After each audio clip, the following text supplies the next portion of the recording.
Hi guys, this is Vince from Mr. Hairstyle. Today I'm going to show you guys how to achieve the side part at home with my Wahl clippers.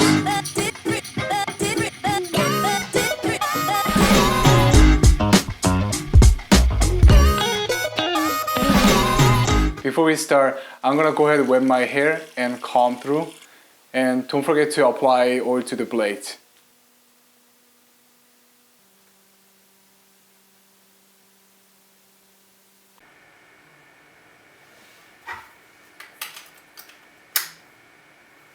So I'm gonna start on my right side under the rim.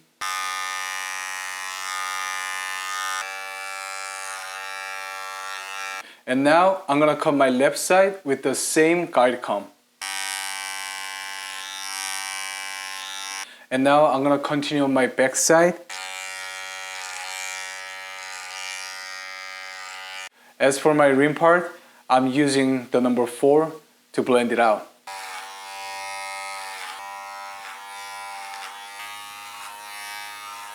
Since I like to keep my top part longer, I'm using the number 8, cutting from front to back.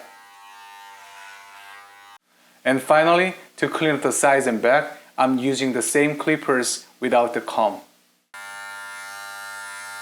And now I'm gonna do a quick styling using this Wahl pomade. And that's how you achieve the side part at home.